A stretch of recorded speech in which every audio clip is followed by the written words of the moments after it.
Welcome to another reply for cliffslist.com from dating coach Alan Roger Curry.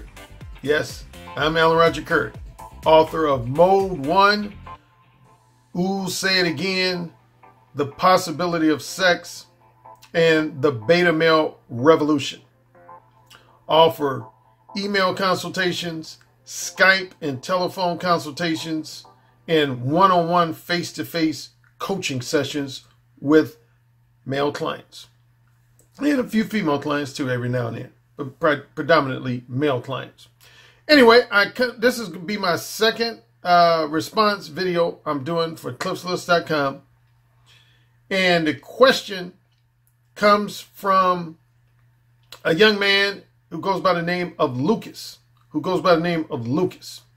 And his question is, I'm going to read it off.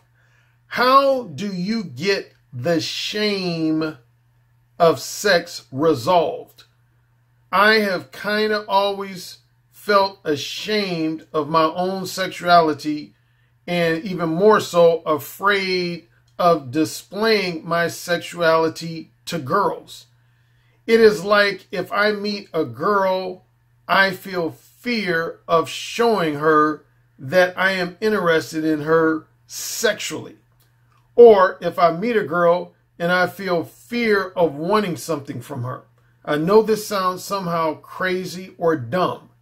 Even if I logically know otherwise, and you always hear it everywhere in books from coaches that women love sex as much as men do.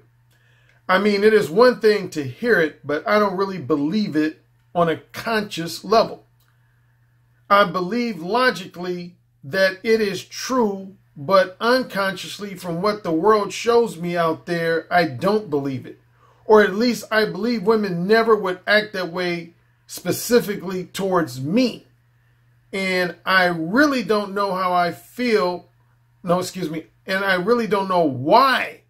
I really don't know why I feel this way. I think I somehow was suppressed as a child and a preteen, as my parents never really talked about sex with me. The subject was always totally avoided.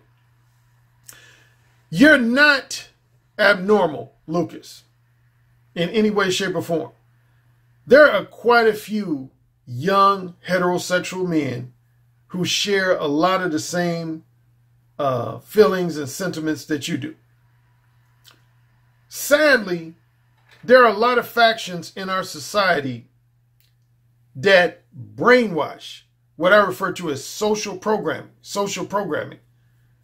There are a lot of factions in society that almost pretty much brainwash young men to believe that what it means to be a polite, well-mannered gentleman is to totally suppress your sexuality.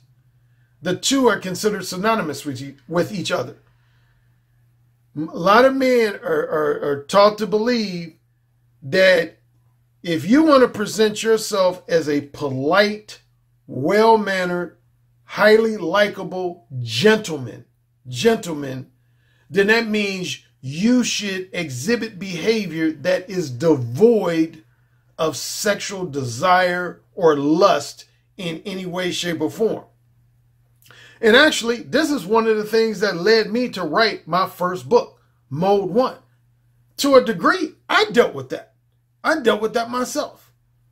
You know, my parents, and I would say more specifically, my mother, she brought me up to be the polite gentleman type guy, the proverbial nice guy.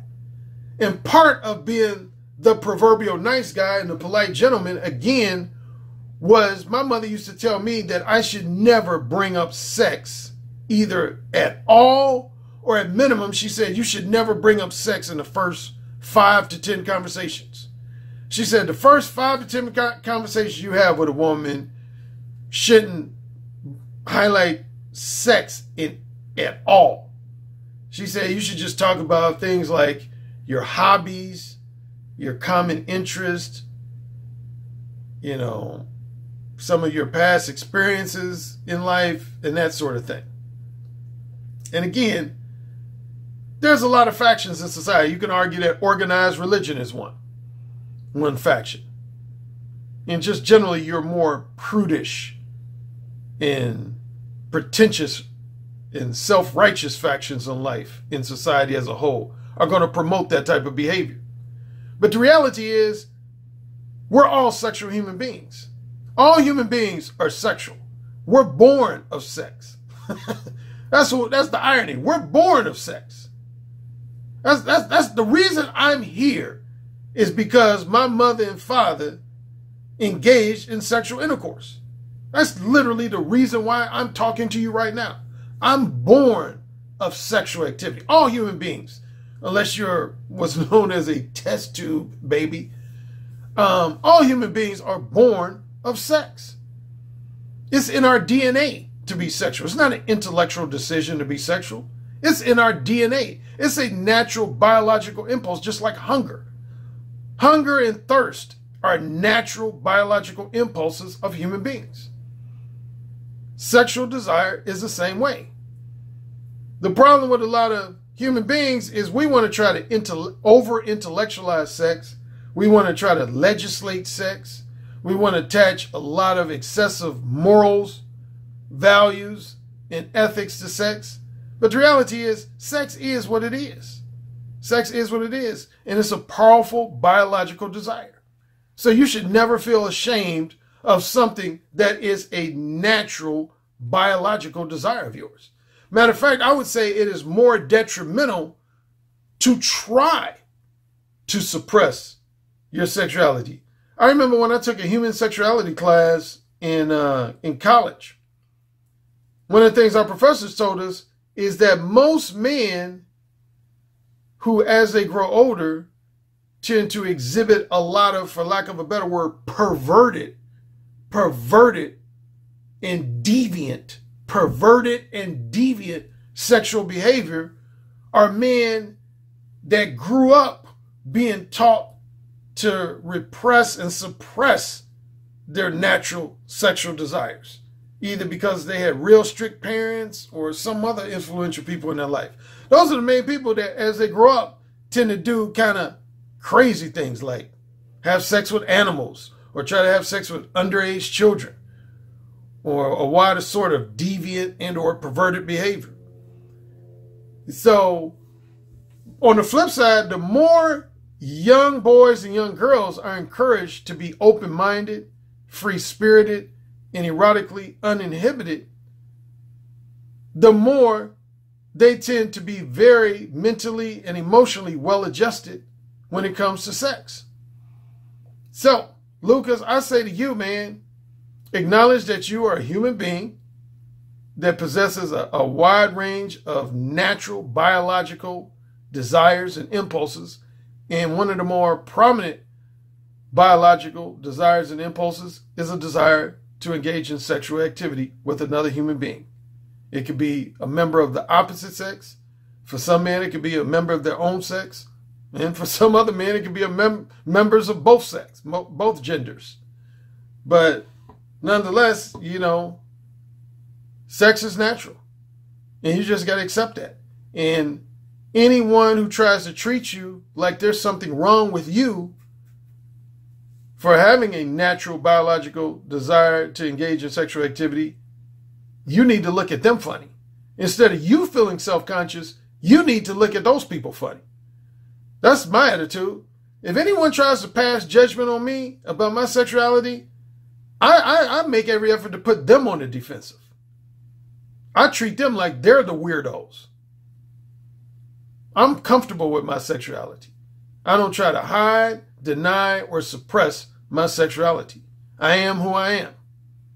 And I encourage all heterosexual men to express their sexual desires, interests, and intentions to women in a bold, upfront, specific, straightforwardly honest, and verbally direct manner. And that is what I call the Mode 1 approach.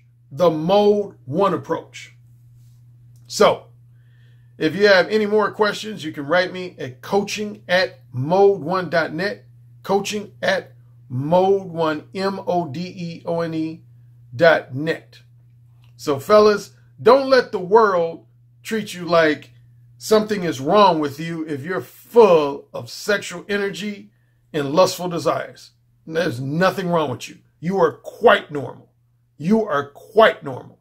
You should only be concerned if you have a total lack of desire for sexual activity. That is when you need to be concerned.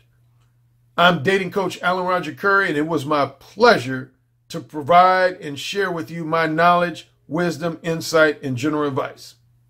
Talk to you guys soon. Take care.